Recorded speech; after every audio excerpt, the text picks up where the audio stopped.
Next మిగతా వార్తల్లో మల్లన్న సాగర్ నుంచే 20 టీఎంసీల జలాలు 7,360 కోట్లతో గోదావరి ఫేజ్ 2కు ఆమోదం. 15 టీఎంసీలు నేరుగా హైదరాబాద్కు సరఫరా. జంట జలాశయాలకు మరో 5 టీఎంసీలు. పటిష్ట ఆర్థిక ప్రణాళికలు రూపొందించుకోవాలని సీఎం ఆదేశం. ఇదే అంటున్నా మేము కూడా. మీరు గోదావరి ఫేజ్ 2కి వెళ్తున్నారు, కృష్ణా ఫేజ్ 4కి వెళ్ళండి. ఇక్కడ గోదావరి నుంచి నీళ్లు తేవాలంటే హైదరాబాద్కి డబల్ ఖర్చు అవుతుంది. కృష్ణా జలాల నుంచి తీసుకురావడానికి ఖర్చు తగ్గుతుంది. ఎన్ని ఆప్షన్స్ ఉన్నాయి చూడండి. గోదావరి నీటిని వాడుకుంటే ఎంత నీటిని వాడుకుంటే దాన్ని అంతా ట్రిబ్యునల్ క్యాలిక్యులేట్ చేస్తుంది. కృష్ణా నుంచి మనం వాడుకుంటే అది మన బేసినే కాబట్టి ఎంత వాడుకున్నా అది 2 టీఎంసీల కిందనే క్యాలిక్యులేట్ చేస్తుంది. ఎందుకంటే తాగునీరు కాబట్టి. నాగార్జున సాగర్లో ఎండాకాలం కూడా 100 టీఎంసీ డెడ్ స్టోరేజ్ ఉంటుంది. అక్కడి నుంచి ఇంకొక ఫేజ్ ద్వారా నీళ్లు తేవడానికి అవకాశాలు ఉన్నాయి. మరి ఎందుకు దీని గురించి ఆలోచించట్లేదు? వై మల్లన్న సాగర్? మల్లన్న సాగర్ గురించి మనకు తెలియంది కాదు. మీరు ఇప్పుడు 20 టీఎంసీల నీటిని 15 టీఎంసీలేమో డైరెక్ట్గా హైదరాబాద్కి తెస్తాం, ఇంకొక 5 టీఎంసీలు హిమాయత్ సాగర్, ఉస్మాన్ సాగర్లో నింపి అక్కడి నుంచి మూసి అంటే ఆ మూసిని శుద్ధి చేసి పంపిస్తామని అంటున్నారు. 20 టీఎంసీల నీళ్లు తేవడం అంటే మరి మల్లన్న సాగర్ ఎంత నింపాలి? మల్లన్న సాగర్ని ఎంత నింపితే 20 టీఎంసీల నీళ్ళు వస్తాయి? మల్లన్న సాగర్ సిచ్యువేషన్ ఏంది?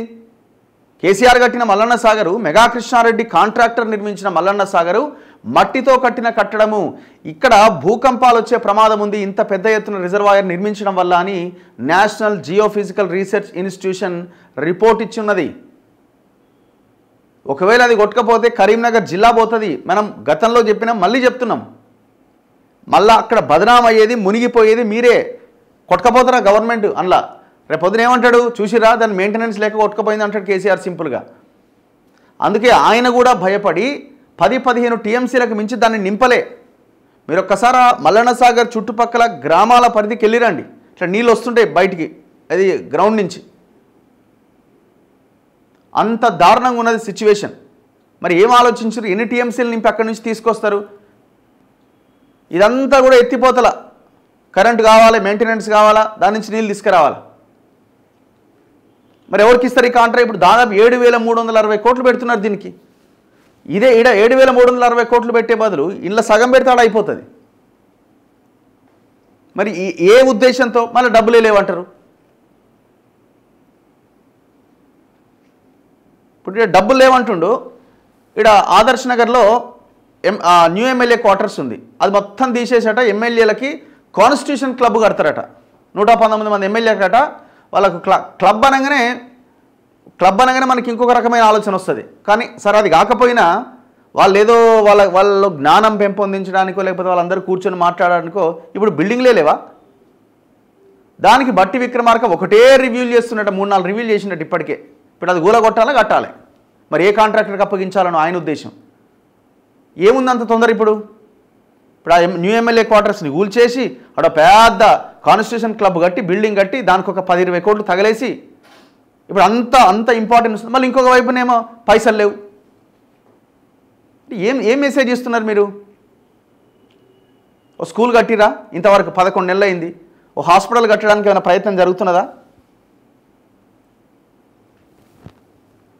హైదరాబాద్ మహానగరానికి 7,360 కోట్ల ఖర్చుతో 20 టీఎంసీల గోదావరి జలాలు తీసుకురావాలని ముఖ్యమంత్రి రేవంత్ రెడ్డి అధ్యక్షతన సమావేశమైన జలమండలి బోర్డు నిర్ణయించింది. రాబోయే 10 సంవత్సరాల్లో నగరంలో పెరగబోతున్న తాగునీటి అవసరాల డిమాండ్ను పరిగణలోకి తీసుకుని గోదావరి ఫేజ్ 2 ప్రాజెక్టుకు ఆమోదం తెలిపింది. మల్లన్న సాగర్ వద్దే నీటి శుద్ధి కేంద్రం, వాటర్ ట్రీట్మెంట్ ప్లాంట్ ఏర్పాటు చేసి 15 టీఎంసీల జలాలను శుద్ధి చేసి నేరుగా నగరానికి సరఫరా చేస్తారు. మరో 5 టీఎంసీలను ఉస్మాన్ సాగర్, హిమాయత్ సాగర్లకు తరలిస్తారు. అత్యవసర సమయంలో ఉపయోగించుకునేలా ఉస్మాన్ సాగర్ వద్ద 2.5 టీఎంసీల సామర్థ్యంతో మరో నీటి శుద్ధి కేంద్రం ఏర్పాటు చేస్తారు.